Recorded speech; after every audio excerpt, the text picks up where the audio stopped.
ಕನ್ನಡ ಜಾಣೆ ನಮಸ್ಕಾರ. ಇವತ್ತು ಬಸವ ಜಯಂತಿ. ತುಂಬ ಜನ ಸೋಷಿಯಲ್ ಮೀಡಿಯಾದಲ್ಲಿ ಬಸವಣ್ಣನ ಫೋಟೋ ಹಾಕ್ಕೊಂಡು ಶುಭಾಶಯ ಹೇಳ್ತಾ ಮತ್ತು ಸಹಜವಾಗಿ ಅದೇ ರಿಪೀಟ್ ಪದಗಳಿದ್ದಾವಲ್ಲ, ಒಂದು ರೀತಿಯ ಹೊಗಳಿ ಶೂಲ ಕೇಳಿಸ್ ಬಸವಣ್ಣ ಹೇಳ್ತಾನಲ್ಲ, ಹೊಗಳ್ಕೊಂಡು ಮತ್ತು ಸರ್ಕಾರನೂ ಸಹ ಸಾಂಸ್ಕೃತಿಕ ನಾಯಕ ಅಂತ ಬೇರೆ ಮಾಡಿದೆ. ಅಂದರೆ ಇವ್ರು ಹೇಳೋದಕ್ಕಿಂತ ಮುಂಚೆ ಸಾಂಸ್ಕೃತಿಕ ನಾಯಕ ಆಗಿರಲಿಲ್ಲ ಬಸವಣ್ಣ, ಇವ್ರು ಹೇಳಿದ ಮೇಲೆ ಮಾತ್ರ ಆದರೆ ಇದರಲ್ಲೆಲ್ಲ ನಡುವೆ ನನಗೆ ಕಾಡುವಂಥದ್ದು 900 ವರ್ಷಗಳಿಂದ ಬಸವಣ್ಣ 900 ವರ್ಷ ಭಾಳ ದೀರ್ಘ ಸಮಯ. ಯಾಕೆ ಕನ್ನಡದ ದೇಶದ ಗಡಿ ಇರಲಿ, ಕನ್ನಡದ ಗಡಿಯನ್ನು ಬಿಟ್ಟು ದಾಟೋಕ್ಕಾಗಲಿಲ್ಲ? ಇವತ್ತು ನೂರಾರು ಮಠಗಳಿದ್ದಾವೆ, ಸಾವಿರಾರು ಲಿಂಗಾಯತ ಮಠಗಳಿದ್ದಾವೆ. ಲಿಂಗಾಯತರಲ್ಲೇ ಜಾತಿ ವ್ಯವಸ್ಥೆಯನ್ನು ಯಾಕೆ ಬಸವಣ್ಣ ತೆಗೆಯೋಕ್ಕಾಗಲಿಲ್ಲ? ಬಸವಣ್ಣನ ಯಾರು ಕಟ್ಟಾಕ್ತಾರೋ? ಆಗ ನಿಜವಾಗ್ಲೂ ಬಸವಣ್ಣ ಕೊಲೆಗಡಕರು ಯಾರು? ಬಸವಣ್ಣನ ವಿಚಾರಗಳನ್ನು ಕರ್ನಾಟಕದಲ್ಲಿ ಬಿಡಿ, ಕರ್ನಾಟಕದಲ್ಲೂ ಸಹ ಎಲ್ಲ ಭಾಗಗಳಿಗೂ ಬಸವಣ್ಣನ ತಪ್ಪಿಸೋಕ್ಕಾಗಲಿಲ್ಲ ಇವ್ರ ಕೈಲಿ. ಇವತ್ತು ಈಗೇನೋ ಸ್ವಲ್ಪ ಮಟ್ಟಿಗೆ ಒಂದಷ್ಟು ಹಳೆ ಮೈಸೂರು ಭಾಗ ಇಲ್ಲೆಲ್ಲ ಬಂದಿರ್ಬೋದು, ಕೋಸ್ಟಲ್ ಕರ್ನಾಟಕ ಈ ಕಡೆ ಎಲ್ಲ ಇರಲೇ ಇಲ್ಲ ಬಸವಣ್ಣ ಈ ಕಡೆ. ಇದಕ್ಕೆ ಯಾರು ಇದಕ್ಕೆ ಜವಾಬ್ದಾರಿ? ಮತ್ತು ಬಸವಣ್ಣಂಗೆ ಏನು ಬೇಕಾಗಿತ್ತು ಅವತ್ತಿನ ಕಾಲದಲ್ಲಿ? ಕ್ರೈಸ್ತ ಧರ್ಮವನ್ನು ಜಗತ್ತಿನ ಮೂಲೆ ತಲುಪಿಸಿದರು. ಕ್ರಿಶ್ಚಿಯನ್ ಮಿಷನರಿಗಳು ಜಗತ್ತಿನ ಮೂಲೆ ತಲುಪಿಸಿದರು. ಬಸವಣ್ಣನ ವಿಚಾರಗಳು ಕ್ರಿಸ್ತನಿಗಿಂತೂ ಚೆನ್ನಾಗಿತ್ತು, ಮೌಲ್ಯಯುತವಾಗಿತ್ತು. ಸರ್ವರಿಗೂ ಸಮಪಾಲು, ಸರ್ವರಿಗೂ ಸಮಬಾಳು ಅಂತ ಸಾರಿದ ಬಸವಣ್ಣ, ಕಾಯಕಕ್ಕೆ ಮಹತ್ವ ಕೊಟ್ಟ ಬಸವಣ್ಣನ ಯಾಕೆ ಕರ್ನಾಟಕದ ಗಡಿಯನ್ನು ಬಿಟ್ಟು, ಅದರಲ್ಲೂ ಕರ್ನಾಟಕದಲ್ಲೂ ಕೆಲವೇ ಭಾಗದಲ್ಲಿ ಕಟ್ಟಾಕೊಂಡಿದ್ರು? ಯಾರು ಕಾರಣ? ಹಾಗಾದರೆ ಲಿಂಗಾಯತರಲ್ಲೆಲ್ಲ ಇಡೀ ಬಸವಣ್ಣ ತಿರುಬಿದ್ದಿದೆ ಜಾತಿ ವ್ಯವಸ್ಥೆ ವಿರುದ್ಧ. ಜಾತಿ ವ್ಯವಸ್ಥೆ ಹೊಂಟೋಗ್ಬಿಡ್ತಾ, ಗಟ್ಟಿ ಆಯ್ತಾ? ಇದೆಲ್ಲವನ್ನೂ ನೋಡೋಣ. ಮೊದಲನೇದಾಗಿ ಲಂಕೇಶ್ ಹೇಳ್ತಾರೆ ಒಂದು ಕಡೆ, 12ನೇ ಶತಮಾನದಲ್ಲಿ ಬಸವಣ್ಣಗೆ ಏನು ಬೇಕಾಗಿತ್ತು ಅಂದರೆ ಒಂದು ಪ್ರಿಂಟಿಂಗ್ ಪ್ರೆಸ್ ಬೇಕಾಗಿತ್ತು ಅಂತ. ಅಂದರೆ ಇದು ಜಗತ್ತಿಗೆ ಪ್ರಚಾರ ಆಗಬೇಕಾಗಿತ್ತು. ನಾನು ಇವತ್ತು ಪ್ರಚಾರ ಆಗಬೇಕಾಗಿತ್ತು, ಆಗಲಿಲ್ಲ. ಮತ್ತು ಕೆಲವು ವರ್ಷಗಳ ಹಿಂದೆ ಡಾಕ್ಟರ್ ಬಂಜಗೆರೆ ಜಯಪ್ರಕಾಶ್ ಅವರೊಂದು ಪುಸ್ತಕ ಬರೀತಾರೆ, ಆನುದೇವ ವರಗಣನು ಅಂತ. ಅದರಲ್ಲಿ ಬಸವಣ್ಣ ಮಾದಿಗರಲ್ಲಿ ಹುಟ್ಟಿರಬಹುದು ಅಂತ ಸಂಶೋಧಾತ್ಮಕ ಕೃತಿಯನ್ನು ಹೇಳಕ್ಕೆ ಹೋಗ್ತಾರೆ. ಅಂದರೆ ಮಾದಿಗರಲ್ಲಿ ಹುಟ್ಟಿರ್ಬೋದು ಬಸವಣ್ಣ ಅಂತೇಳಿ ಹೇಳಕೊಡ್ತಾರೆ. ಆವಾಗ ಕೆಲವೊಂದಷ್ಟು ಜನ ಲಿಂಗಾಯತರುಗಳು ಏನು ಮಾತಾಡ್ತಾರೆ ಗೊತ್ತಾ? ಖುಷಿ ಪಡಬೇಕಾಯ್ತಲ್ವ? ಖುಷಿ ಪಡಲ್ಲ ಇವರು. ತುಕ್ಕಿಡಿದಿರೋ ಮೊಚ್ಚುಗಳು, ಕತ್ತಿಗಳು ಹೊರಗೆ ಬರ್ತವೆ ಅಂದರು. ಅಂದರೆ ಬಸವಣ್ಣ ಮಾದಿಗರಲ್ಲಿ ಹುಟ್ಟಿದಾನೆ ಅಂತ ಹೇಳ್ಬಿಟ್ರೆ ತುಕ್ಕಿಡಿದಿರೋ ಮೊಚ್ಚು ಕತ್ತಿಗಳು ಹೊರಗಡೆ ಬರ್ತವೆ ಅಂತ ಹೇಳಿದರು. ಅಂದರೆ ಬ್ರಾಹ್ಮಣರಲ್ಲೇ ಹುಟ್ಟಿರಬೇಕು ಅಂತನಾ? ಈ ಶ್ರೇಷ್ಠತೆಯ ವ್ಯಸನದ ವಿರುದ್ಧ ತಾನೇ ಬಸವಣ್ಣ ಹೋರಾಡಿದ್ದು. ಈ ಕೊಳಕು ಮನಸ್ಥಿತಿ ವಿರುದ್ಧ ತಾನೇ ಹೋರಾಡಿದ್ದು ಬಸವಣ್ಣ, ಶರಣರ ಚಳುವಳಿ ಕಟ್ಟಿದ್ದು. ಮತ್ತು ಅದೇ ಬಸವಣ್ಣ ತಳೆಜಾತಿಯಲ್ಲಿ ಹುಟ್ಟಿದ್ದ ಅಂದ ತಕ್ಷಣ ಯಾಕೆ ಕೋಪ ಬರೋಕೆ ನಿಮಗೆ?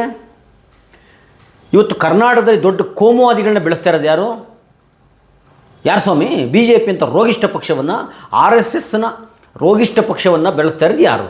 ಇದೇ RSS ಮತಿವಾದಿಗಳ ವಿರುದ್ಧ, ಈ ಮನಸ್ಥಿತಿಯ ವಿರುದ್ಧ, ಇವರ ಪೂರ್ವಿಕರ ವಿರುದ್ಧ ಬಸವಣ್ಣ ಜುಟ್ಟು ಜನವರ ಕಿತ್ತು ಬಿಸಾಕಿ ಬಂದು ಶರಣ ಧರ್ಮವನ್ನು, ಸಮಾನತೆಯ ಧರ್ಮವನ್ನು ಕಟ್ತಾ ಅಲ್ವಾ? ಇವತ್ತು ನೀವು RSS ಪೋಷಕರಾಗಿ ನಿಂತಿದ್ದೀರಾ, BJP ಪೋಷಕರಾಗಿ ನಿಂತಿದ್ದೀರಾ.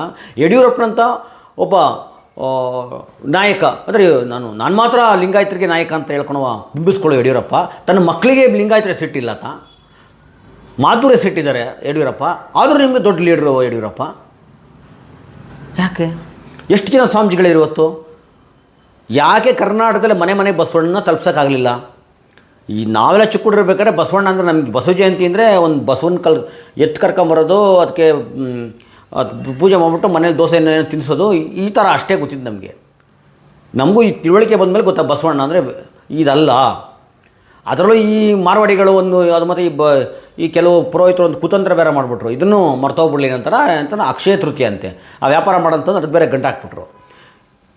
ಇದನ್ನೆಲ್ಲ ಈ ಸೂಕ್ಷ್ಮವಾಗಿ ಅರ್ಥ ಆಗಿಲ್ವಾ? ನಾನು ಹೇಳ್ತೀನಿ ಯಾಕೆ ಲಿಂಗಾಯತರು ಜಗತ್ತಿನ ತಲುಪ್ತಾ ಹೋದರು, ಕ್ರಿಶ್ಚಿಯನ್ರು ಕ್ರೈಸ್ತ ಧರ್ಮವನ್ನು ಜಗತ್ತಿಗೆ ತಲುಪಿಸಿದ್ರು, ಲಿಂಗಾಯತರಾಗಿ ತಲುಪ್ಸೋಕ್ಕಾಗಿಲ್ಲ ಅಂತ ಹೇಳ್ಬಿಟ್ಟು.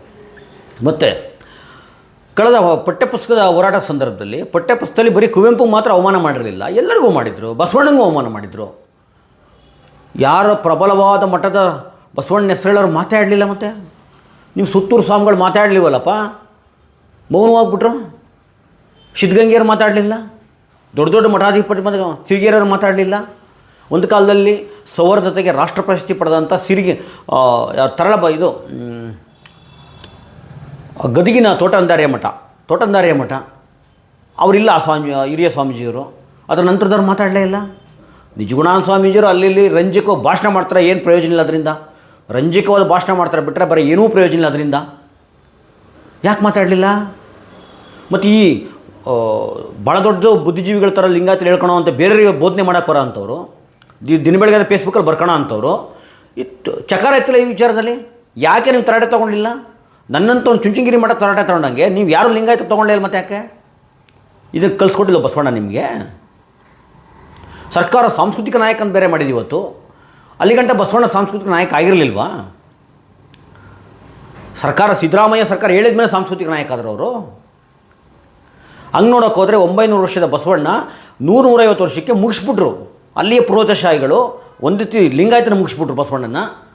ಇವತ್ತಿನವರೆಗೂ ಹಂಗೆ ನೀವು ಆ ಥರ ನೋಡೋಕೆ ಹೋದರೆ ಕಳೆದ ಶತಮಾನದಲ್ಲಿ 20ನೇ ಶತಮಾನ ಕರ್ನಾಟಕ ಸಂಪೂರ್ಣ ಆವರಿಸಿದ್ದು ಇವತ್ತಿನವರೆಗೂ ವೈಚಾರಿಕವಾಗಿ ಹೇಳ್ಕೊಬತ್ತಿರೋದು ಕುವೆಂಪು ವಿಚಾರಗಳು. ಇದು ನಿಮ್ಮ ಎಲೆಕ್ಷನ್ಗೋಸ್ಕರ ಓಟಿಗೋಸ್ಕರ ಬಸವಣ್ಣನ ಸಾಂಸ್ಕೃತಿಕ ನಾಯಕ ಅಂತ ಬಿಂಬಿಸಕ್ಕೆ ಹೋದ್ರಿ.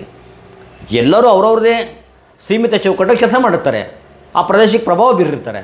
ಕನಕದಾಸ ಒಂದು ದೊಡ್ಡ ಮಟ್ಟದ ಪ್ರಭಾವ ಬೀರಿದ್ದಾರೆ, ಶಶಿನಾಳ ಶರೀಫ ಪ್ರಭಾವ ಬೀರಿದ್ದಾನೆ, ಕೈವಾರ ತಾತಯ್ಯ ಬೀರಿರ್ತಾರೆ, ಕುವೆಂಪು ಬೀರಿರ್ತಾರೆ. ಇದು ನಿಮ್ಮ ರಾಜಕೀಯ ತೆವಲಿಗೋಸ್ಕರ ಒಬ್ಬರನ್ನ ಸಾಂಸ್ಕೃತಿಕ ನಾಯಕ ಅಂತ ಮಾಡೋದು ಮತ್ತೇನೂ ಅಲ್ಲ. ನಾನು ಕೇಳೋದಿಷ್ಟೇ, ನೀವು ಇಂಗ್ಲೆಂಡಲ್ಲಿ ಏನೋ ತಗೊಂಡು ಬಸವಣ್ಣನ ಕೂರಿಸ್ಬಿಟ್ಟ ತಕ್ಷಣ ಆಗಲ್ಲ. ಇವತ್ತು ಹೆಂಗೆ ಬುದ್ಧ ಸಿರಿವಂತನ ಗೋಡೆಯ ಮೇಲೆ ಇರ್ತಾನೆ, ಸಿರಿವಂತನ ಮನೆಯ ಗೋಡೆಯ ಮೇಲೆ ಟೀಪಾಯ್ ಮೇಲೆ ಮರಗಿರ್ತಾನೆ ಬುದ್ಧ.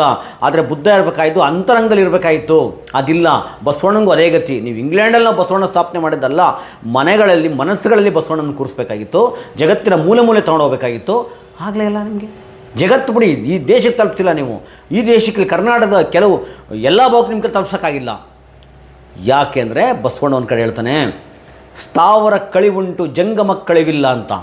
ಸ್ಥಾವರ ಕುತ್ಕೊಳ್ಳೋದು ಒಂದು ಕಡೆ, ಇದು ಕಳಿವಿದೆ. ಜಂಗಮ ಚಲನೆ, ಸ್ಥಾವರ ನಿಂತ ನೀರು, ಜಂಗಮ ಹರಿಯುವ ನೀರು. ಹರಿಯುವ ನೀರಿಗೆ ಅಳಿವಿಲ್ಲ, ನಿಂತ ನೀರಿಗೆ ಅಳಿವಿದೆ, ಕೊಳತು ನಾರತ್ತೆ ಅಂತ. ಕ್ರಿಶ್ಚಿಯನ್ರು ಏನು ಮಾಡಿದರು? ಅಲ್ಲಿಯ ಪಾದ್ರಿಗಳು, ಮಿಷನರಿಗಳು ಕಾಡು ಮೇಡುಗಳು ಹರಿದ್ರು, ಕಗ್ಗಾಡಿಗೆ ಹೋದರು, ಎಲ್ಲ ಕಡೆ ಧರ್ಮ ಪ್ರಚಾರ ಮಾಡಿದರು, ಕ್ರಿಸ್ತನ ಬೋಧನೆಗಳನ್ನು ತಿಳಿಸ್ತಾ ಹೋದರು. ಆಫ್ರಿಕಾದಲ್ಲಿ ಎಷ್ಟೋ ಜನ ತಿಂದ್ಬಿಟ್ರಂತೆ ಪಾದ್ರಿಗಳನ್ನ, ಆದರೂ ಬಿಟ್ಟಿಲ್ಲ. ಸ್ಥಳೀಯವಾಗಿ ಅವ್ರ ಭಾಷೆ ಕಲಿತಾ ಹೋದ್ರು, ನುಡಿಗಳು ಕಲಿತಾ ಹೋದರು. ಯಾಕೆಂದರೆ ನಮ್ಮ ಕರ್ನಾಟಕದಲ್ಲಿ ನೋಡಿದ್ವಿ, ನಮಗೆ ಕಿಟಲ್ ಅಂತ ಒಂದು ಬಂದು ನಿಘಂಟು ಮಾಡಿಕೊಟ್ಟ ನಮಗೆ. ಹಾಗೆ ಜಗತ್ತಿನ ಬೇರೆ ಬೇರೆ ಪ್ರದೇಶಗಳಿಗೆ ಹೋಗಿ ಅಲ್ಲಿಯ ಸ್ಥಳೀಯ ಸಂಸ್ಕೃತಿಯನ್ನು ಅಭ್ಯಾಸ ಮಾಡಿ ಅಲ್ಲಿಯ ನುಡಿಗಳನ್ನು ಭಾಷೆಗಳನ್ನು ಕಲಿತವರು ಬೆಳೆಸ್ತಾ ಹೋದರು. ಲಿಂಗಾಯತರಿಗೆ ಏನಾಯಿತು? ಮಠ ಕಟ್ಕೊಂಡು ಪಟ್ಟಾಗಿ ಕೂತ್ಕೊಂಡ್ರಿ ನೀವು. ನೀವ್ಯಾಕೆ ಬಸವಣ್ಣನ ಬೆಳೆಸಲಿಲ್ಲ? ತಗೊಂಡೋಗ್ಲಿಲ್ಲ ನೀವು? ನೀವ್ಯಾಕೆ ಜಂಗಮ ಆಗಲಿಲ್ಲ? ಸ್ಥಾವರ ಅದು ಬೇರೆ ಬಿಟ್ಕೊಂಡ್ಬಿಟ್ರಿ ನೀವು ಪಟ್ಟಾಗಿ ಕೂತ್ಕೊಂಡು ಮಠ ಮಾಡ್ಕೊಂಡು ಆರಾಮಾಗಿದ್ರಿ. ಇವತ್ತಂತೂ ಕೇಳಂಗೆ ಇಲ್ಲ. ಯಡಿಯೂರಪ್ಪನವ್ರಂತೂ ಕವರ್ ಕೊಡ್ತಾರೆ ಅಂದರೆ ಹೋಗಿ ಅವ್ರ ಮನೆ ಮುಂದೆ ಕೂತ್ಕೋತಿರಲ್ಲ, ನಾಚಿಕಾಗಲ್ಲವೇನ್ರಿ ನಿಮಗೆ? ಒಂದು ಕವರ್ಗೋಸ್ಕರ ಯಡಿಯೂರಪ್ಪ ಮನೆ ಮುಂದೆ ಕೂತ್ಕೋತಿರಲ್ಲ, ಬೀದಿಗಿಳಿತಿರಲ್ಲ, ಬಡಬಗ್ರ ಪರವಾಗಿರಲಿಲ್ಲ ನೀವು. ಇಲ್ಲಿ ದಲಿತರ ಹೆಣ್ಮಕ್ಳು ದೇವಸ್ಥಾನಕ್ಕೆ ಬಿಟ್ಟಿಲ್ಲ ಅಂದಾಗ, ಒಂದಷ್ಟು ಅತ್ಯಾಚಾರಗಳಾದಾಗ, ರೈತರ ವಿಚಾರದಲ್ಲಿ ಯಾರೂ ಬೀದಿಗಿಳಿದಿಲ್ಲ. ಯಡಿಯೂರಪ್ಪ ಮುಖ್ಯಮಂತ್ರಿ ಮಾಡಬೇಕು ಅನ್ನೋ ಕಾರಣಕ್ಕೆ ಬೀದಿಗಿಳಿದ್ರು ನೀವು. ಇದಾ ಜಾತಿ ಪ್ರೇಮ? ಮತ್ತು ನಡೆದಾಡ ದೇವರು ಒಂದು ಕರೆಯುವ ನಾವು. ನನಗೂ ಅವ್ರ ಭಾಳ ಗೌರವ ಇದೆ. ಸಿದ್ಧಗಂಗಾ ಸ್ವಾಮೀಜಿಯವರು ಇವತ್ತಿಲ್ಲ, ಅವ್ರದೇ ಭಾಷೆ ಹೇಳಬೇಕು ಅಂದರೆ ಶಿವೈಕ್ಯರಾಗಿದ್ದಾರೆ ಹಿರಿಯ ಸ್ವಾಮೀಜಿಯವರು. ಅವರಿಗೆ ಭಾರತ ರತ್ನ ಕೊಡಬೇಕು ಅಂತಿದ್ದರು. ಖಂಡಿತ ಕರ್ನಾಟಕದ ಯಾರಿಗೆ ಕೊಟ್ಟರು ಅಂತ ಸಂತೋಷ ಪಡೋರು ಮತ್ತೊಬ್ಬರಿಲ್ಲ.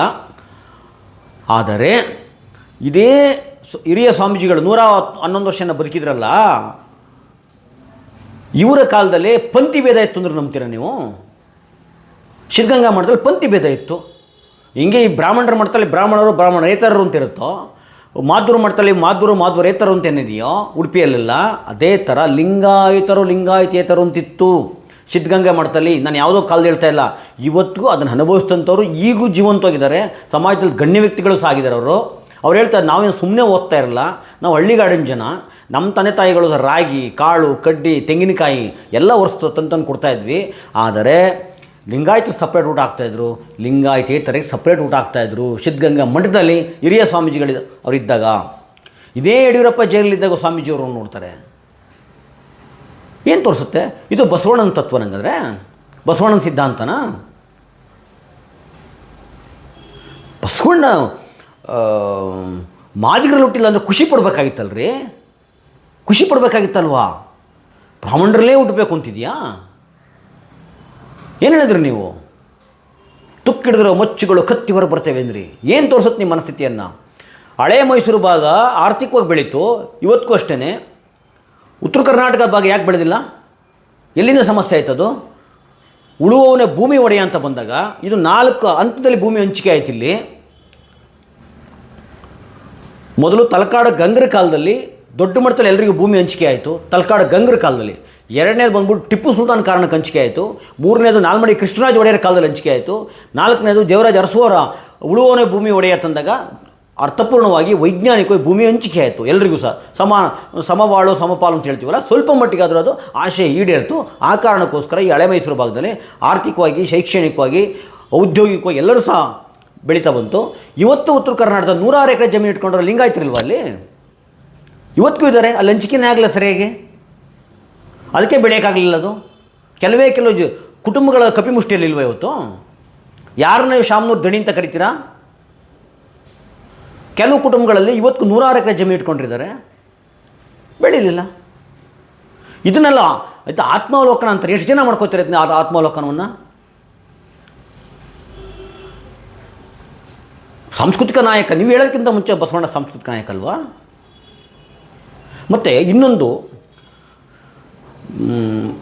ಅಂಥದ್ದು ಸರ್ಕಾರದ ಸಂವಿಧಾನಿಕ ಮಾನ್ಯತೆ ಬೇಕು, ಶರಣ ಧರ್ಮ, ಲಿಂಗಾಯತ ಧರ್ಮ ಅಂತ ಹೇಳ್ಬಿಟ್ಟು ಅದಿರಲಿ, ಅದು ಕಾನೂನಾತ್ಮಕ ಏನಾಗುತ್ತೋ ಅದಾಗಲಿ ಸಪ್ರೇಟು. ಆದರೆ ಕಾನೂನನ್ನು ಮೀರಿ ಜನಗಳು ಅಭ್ಯಾಸ ಮಾಡಬಾರ್ದು ಅಂತ ಏನಿಲ್ಲಲ್ಲ. ಶರಣ ಧರ್ಮವನ್ನು ಪಾಲಿಸಬಾರ್ದು, ಸಂವಿಧಾನ ಹೇಳಿದ ಮೇಲೆ ಪಾಲಿಸಬೇಕು, ಸರ್ಕಾರ ಹೇಳಿದ ಮೇಲೆ ಪಾಲಿಸಬೇಕು ಅಂತ ಏನಿಲ್ಲ. ನೀವು ಪ್ರಚಾರ ಮಾಡ್ಬೋಯಿತ್ತು, ಸರ್ಕಾರ ಹೇಳೋದು ಬಿಡೋದು ಆಮೇಲೆ. ಆದರೆ ನೀವುಗಳು ಎಷ್ಟು ಜನ ಬೇರೆಯವ್ರಿಗೋಗಿ ಕನ್ವಿನ್ಸ್ ಮಾಡಿ ಈ ಇಷ್ಟು ಅದ್ಭುತವಾದ ಧರ್ಮ, ತುಂಬ ಮೌಲ್ಯವಾದ ಧರ್ಮ, ಕನ್ನಡದ ಧರ್ಮ, ಅದರಲ್ಲೂ ನಮ್ಮ ಕನ್ನಡದ ಧರ್ಮ ಎಷ್ಟು ಜನಕ್ಕೆ ಒಳಗೊಂಡಿದ್ದೀರಾ? ಎಷ್ಟು ಜನ ನಿಮ್ಮ ಮನೆಗಳಲ್ಲಿ ದಲಿತರು ಬಿಟ್ಕೋತೀರ? ಫಸ್ಟು ಅದನ್ನ ಹೇಳಿ ನೋಡೋಣ. ಹೆಂಗೆ ಒಕ್ಕಲಿಗರು ಸರಿ ಕುವೆಂಪು ಓದ್ಕೊಂಡಲ್ಲಿ ಬ್ರಾಹ್ಮಣರಿಗೆ ಮಣೆ ಹಾಕಿದ್ರು, ಹೆಂಗೆ ಮಂತ್ರಮಂಗಲೇ ಮದುವೆ ಮಾಡ್ತಾ ಇಲ್ವೋ, ಮೌಢ್ಯನ ತೊಳಗ್ತಿಲ್ವೋ, ಅದೇ ಥರ ಲಿಂಗಾಯತರು ಇವತ್ತು ಜಾತಿ ವ್ಯವಸ್ಥೆಯಲ್ಲಿ ಮುಳುಗಿದ್ದಾರೆ. ತುಂಬ ಜನ ಕದ್ದು ಮಾಡಿ ತಿಂತಾರೆ. ಯಾಕೆ ತಿನ್ನಿರಿ ನೇರವಾಗಿ ನೀವು? ಏನ್ರಿ ಆಗಿದೆ ನಿಮಗೆ? ಕದ್ದು ಮಾಡಿ ತಿಂತೀರಲ್ರಿ ನೀವು, ನೇರವಾಗಿ ತಿನ್ನಿ. ಜಾತಿ ವ್ಯವಸ್ಥೆ ಜೀವಂತವಾಗಿ ಇಟ್ಟಿದ್ರೆ ನೀವು? ಇಟ್ಟಿಲ್ವ? ಹಂಗಾದ್ರೆ ಬಸವಣ್ಣ ಸಾರಿದ್ದೆ ಜಾತಿ ವ್ಯವಸ್ಥೆ ವಿರುದ್ಧಲ್ಲೋ ಬಂದಿದ್ದು ಬಸವಣ್ಣ. ಅಂಗದ ಮೇಲೆ ಲಿಂಗಾಯಟ್ ಎಲ್ಲರೂ ಶರಣರು ಮಾಡ್ದ ಅಲ್ವಾ? ಇವು ಬೇರೆ ಬೇರೆ ಥರ ಎಲ್ಲ ಜಾತಿಯ ಸೇರ್ಕೊಂಡು ತಾನೇ ಶರಣ ಚಳವಳಿ ಆಗಿದ್ದು. ಮತ್ತು ಜಾತಿ ವ್ಯವಸ್ಥೆ ಯಾಕೆ ಮಾಡ್ತೀರಿ ನೀವು? ಬಸವಣ್ಣನ ತದ್ವಿರುದ್ಧ ಅಲ್ವಾ? ಬಸವಣ್ಣನ ಕೊಂದರೆ ನೀವಲ್ವ? ಹಾಗಾದರೆ ಬಸವದ್ರೋಹಿಗಳಲ್ವ ನೀವು? ಸರ್ಕಾರ ಮಾನ್ಯತೆ ಕೊಡುತ್ತೋ ಬಿಡುತ್ತೋ ಆಮೇಲೆ ನೋಡೋಣ. ನಾನು ಕೇಳೋದು, ನನ್ನ ವೈಯಕ್ತಿಕ ಇಡೀ ಕರ್ನಾಟಕನೇ ಲಿಂಗಾಯತರ ಬಂದರೆ ಶರಣ ಚಳವಳಿ, ಶರಣ ಧರ್ಮವನ್ನು ಪಾಲಿಸಬೇಕಾಯಿತು. ಲಿಂಗಾಯತ ಧರ್ಮೀಯರಾಗಬೇಕಾಯ್ತು ಎಲ್ಲರೂ. ನಾವು ಬಿಟ್ಕೊಡ್ಲಿಲ್ಲ, ನೀವು ಬಿಟ್ಕೊಳ್ಳೇ ಇಲ್ಲ. ನೀವೇ ಆಚರಣೆ ಮಾಡ್ತಾಯಿದ್ರಿ ಇವತ್ತು. ಅಂದರೆ ನಿಜವಾಗ್ಲೂ ಬಸವಣ್ಣ ಕೊಲೆಗಾರರು ಯಾರು? ಇಷ್ಟು ಜನ ಮಠಾಧಿಪತಿಗಳಿದ್ದೀರ, ಎಲ್ಲ ಜಗದ್ಗುರುಗಳೇ, ಏನು ಮಾಡ್ತಾಯಿದ್ರಿ ಹಂಗಾರೆ ನೀವು? ಒಂದಿನ ಆದರೂ ಬಂದು ಈ ಥರ ವೈಚಾರಿಕವಾಗಿ ಬಂದು ಮಾತಾಡಿದ್ರಾ? ಇವತ್ತು ಗಾಂಧೀಜಿ ಮತ್ತು ಬಸವಣ್ಣನ ಚಳವಳಿ ಒಂದು ರೀತಿ ಇವರು 2 ವಿಚಾರದಲ್ಲಿ ಫೇಲ್ ಆಗ್ತಾರೆ. ಎಣ್ಣ ಕುಡಿಬೇಡಿ, ಬಾಟ್ ತಿನ್ನಬೇಡಿ ಅಂತ ಹೇಳ್ಬಿಟ್ಟು. ನಿಜಗುಣಾನಂದ ಸ್ವಾಮಿ ಆಕರ್ಷಕ ಭಾಷಣ ಮಾಡ್ತಾರೆ, ಏನೇನೂ ಉಪಯೋಗ ಇಲ್ಲ. ರಂಜಕವಾಗಿರುತ್ತೆ, ಆ ಕ್ಷಣಕ್ಕೆ ಕೇಳೋಕ್ಕೆ ಮಜಾ ಇರುತ್ತೆ ಅಷ್ಟೇ, ಬೇರೆ ಏನೂ ಇಲ್ಲ. ಕೃತಿಯಲ್ಲಿ ಬರಬೇಕಲ್ಲ ಅದು. ಎಷ್ಟು ಜನ ಮಠಾಧಿಪತಿಗಳು ಮಾಡಿದರೆ ಈ ಕೆಲಸ ಇವತ್ತು? ಮಾಡಿಲ್ಲ. ಇದೇ ಜಾತಿ ವ್ಯವಸ್ಥೆಯಲ್ಲಿ ಬಿದ್ದಿದ್ದೀರಿ ಇವತ್ತು. ಸರ್ಕಾರ ಕೊಟ್ಟ ತಕ್ಷಣ ಧರ್ಮ ಅಲ್ಲ, ನೀವು ಎಷ್ಟು ಜನ ತಲುಪಿದ್ರೆ ಮುಖ್ಯ. ಕೊಡಲಿ ಬಿಡಲಿ ಆಮೇಲೆ. ಜನನೇ ನಾವು ತುಂಬ ಜನ ಅದು ಆಚರಣೆ ಮಾಡ್ತಾಯಿದ್ರೆ ಸರ್ಕಾರ ಅದನ್ನು ಕೊಡಬೇಕಾಗತ್ತೆ. ಕೊಡದವರು ತೊಂದರೆ ಇಲ್ಲ. ಎಷ್ಟು ಜನ ತಲುಪಿದ್ರೆ ಮುಖ್ಯ ಅಲ್ವಾ? ಬಸವಣ್ಣ ವಿಚಾರನೆ ತಲುಪಿಲ್ಲ, ಕರ್ನಾಟಕಕ್ಕೆ ಬೇರೆ ಬೇರೆ ಭಾಗದಲ್ಲಿ ತಲುಪಿಲ್ಲ. ಈಗೇನೋ ಸೋಷಿಯಲ್ ಮೀಡಿಯಾ ಅದು ಇದು ಬಂತು, ಬೇರೆ ಥರದಷ್ಟು ಜನ ಓದ್ಕೊಳಕ್ಕೆ ಶುರು ಮಾಡಿದ್ರೆ ಬಸವಣ್ಣನ ಕೋಟ್ ಮಾಡ್ತಾವ್ರೆ ಅಷ್ಟೇ. ಆತ್ಮವಿಮರ್ಶೆ ಮಾಡ್ಕೊಳಕ್ಕೆ ರೆಡಿನೇ ಇಲ್ವಲ್ಲ ನೀವು? ಲಂಕೇಶ್ ಹೇಳ್ತಾರೆ, ನಾನು ಸಂಕ್ರಾಂತಿ ಬರೆದಿದ್ದು ನಾನು ಲಿಂಗಾಯತ ಆಗೋದಕ್ಕೆ ಅಂತ. ಯಾಕೆ ಅಂದರೆ 12ನೇ ಶತಮಾನದಲ್ಲಿ ಬಸವಣ್ಣನ ಸುಧಾರಣೆ, ಬಿಜ್ಜಳನ ಆಡಳಿತ, ಇದರ ನಡುವೆ ಹೆಂಗೆ ಹುಡುಗ ಹುಡುಗಿಯ ಪ್ರೀತಿ ಭಗ್ನಗೊಳ್ಳುತ್ತೆ, ಜನಸಾಮಾನ್ಯರ ಬದುಕು ಮೂರಾಬಟ್ಟೆ ಆಗುತ್ತೆ, ಇದನ್ನು ವಿಮರ್ಶೆ ಮಾಡಬೇಕಾಯಿತು, ಪ್ರಶ್ನೆ ಮಾಡಬೇಕಾಯಿತು. ಅದಕ್ಕೋಸ್ಕರ ಬರೀತಾರೆ. ಇವತ್ತು ಒಂದು ಚೂರಂಗೆ ಮಾತಾಡಿದರೆ ಮಾದಿಗರು ಹುಟ್ಟಿದ ತಕ್ಷಣ ಮಚ್ಚು ಕತ್ತಿ ಎತ್ತಿರಿ ನೀವು. ನಿಮ್ಮದು ಶ್ರೇಷ್ಠತೆ ವ್ಯಸನ ಮತ್ತೇನಿದೆ? ಏನು ಬದಲಾಗಿದ್ದೀರಿ ನೀವು? ಇವತ್ತು ನಿಜವಾಗ್ಲೂ ಸಹ ಬಸವಣ್ಣನ ಕೊಂದಿದ್ರೆ ಲಿಂಗಾಯತರೇ ಕೊಂದಿದ್ದು. ಲಿಂಗಾಯತ ಮಠಾಧಿಪತಿಗಳೇ ಪದೇ ಪದೇ ಕೊಲ್ತಾರದು ಲಿಂಗಾಯತ ಮಠಾಧಿಪತಿಗಳೇ. ಇವತ್ತು ಮಾದ್ದೂರು ಹೆಸರಿಟ್ಕೊಂಡ್ರೆ ನಾಯಕ ಅಂತ ಹೇಳ್ಕೊಂಡು ಇದಕ್ಕಿಂತ ದುರ್ಗತಿ ಬಂತೇನ್ರಿ. ಯಡಿಯೂರಪ್ಪ ತನ್ನ ಮಕ್ಕಳು ಇಟ್ಕೊಂಡ್ರೆ ಮಾದ್ದೂರು ಹೆಸರು, ಲಿಂಗಾಯತರ ಸೇಡೋಕ್ಕಾಗಿಲ್ಲ. ಇವರು ನಿಮ್ಮ ದೊಡ್ಡ ನಾಯಕ ಅಂತ ಒಪ್ಕೋತಾ ಇದ್ರ. ಯಾವ ಕೋಮುವಾದಿಗಳ ವಿರುದ್ಧ, ಮನುವಾದಿಗಳ ವಿರುದ್ಧ, ಪುರೋಹಿತಶಾಹಿಗಳ ವಿರುದ್ಧ ಬಸವಣ್ಣ ಸೆಟೆದು ನಿಂತ, ಎಲ್ಲ ತಳ ಸಮುದಾಯವನ್ನು ಒಗ್ಗೂಡಿಸ್ತಾ, ಶರಣ ಚಳುವಳಿ ಕಟ್ತಾ, ಅವರಿಂದ ಹಲ್ಲೆಗೊಳಗಾದ ಅಂಥ ವಿರುದ್ಧ ನೀವು ಹೋಗ್ತಾ ಇದ್ದೀರ ಅಂದರೆ ನಿಮ್ಮಂಥ ಬಸವದ್ರೋಹಿಗಳು ಯಾರೂ ಇಲ್ಲ. ನಾವು ಬಸವಣ್ಣನ ನಾಡಿನ, ದೇಶದ ಎಲ್ಲೆಯನ್ನೇ ಮೀರಿ ಜಗತ್ತಿನ ಮೂಲೆ ಮೂಲೆ ತಲುಪಿಸಿದ್ರು ಮಾತ್ರ ಅವನು ಆವಾಗ ಸಾಂಸ್ಕೃತಿಕ ನಾಯಕ. ಅಂದರೆ ಈಗಲೂ ಸಾಂಸ್ಕೃತಿಕ ನಾಯಕನೇ. ನೀವು ಸರ್ಕಾರ ಹೇಳಬೇಕಾಗಿಲ್ಲ, ಇಂಥವ್ರನ್ನೆಲ್ಲ ಯಾರೂ ಹೇಳಬೇಕಾಗಿಲ್ಲ. ಬುದ್ಧನ ಮಹಾಗುರು ಅಂತ ಯಾರು ಹೇಳಬೇಕಾಗಿಲ್ಲ, ಕುವೆಂಪುನ ಕ್ರಾಂತಿಕವಿ ಅಂತ ಯಾರಿಗೂ ಹೇಳಬೇಕಾಗಿಲ್ಲ, ಅಂಬೇಡ್ಕರ್ನ ಸಮತಾವಾದಿ ಅಂತ ಯಾರು ಹೇಳಬೇಕಾಗಿಲ್ಲ. ಅವರ ಕೆಲಸಗಳು, ಅವರ ನಡವಳಿಕೆ, ಅವ್ರ ಬದುಕು, ಆ ಬದುಕು ಗಾಂಧಿ ಹೇಳ್ತಾರೆ, ನನ್ನ ಬದುಕೇ ನಿಮಗೆ ಒಂದು ಏನು ಹೇಳ್ತಾರೆ, ಮಾರ್ಗದರ್ಶಕ ಅಂತ ಹೇಳ್ಬಿಟ್ಟು, ಪಾಠ ಅಂತ ಹೇಳ್ಬಿಟ್ಟು. ನೀವು ಯಾರು ಸರ್ಕಾರದ ಹೇಳಬೇಕಾಗಿಲ್ಲ. ಸರ್ಕಾರ ಹೇಳಿ ಬಸವಣ್ಣ ಸಾಂಸ್ಕೃತಿಕ ನಾಯಕ ಆಗಬೇಕಾಗಿಲ್ಲ, ಓಟ್ಗೋಸ್ಕರ ಮಾಡೋದಷ್ಟೇ. ಇದು ಈ ರೀತಿಯ ಅರ್ಥಪೂರ್ಣವಾದ ಬಸವ ಜಯಂತಿ ಆಗಲಿ, ಬಸವಣ್ಣ ಮನೆಗಳಿಗೆ ಎಲ್ಲರಿಗೂ ತಲುಪಲಿ ಅಂತ ಹೇಳ್ತಾ, ಲಿಂಗಾಯತರ ಕಪಿಮುಷ್ಟಿಯಿಂದ ಹೊರಗಡೆ ಬರಲಿ ಬಸವಣ್ಣ ಅಂತ ಹೇಳ್ತಾ ಮಾತು ಮುಗಿಸ್ತೀನಿ. ನಮಸ್ಕಾರ.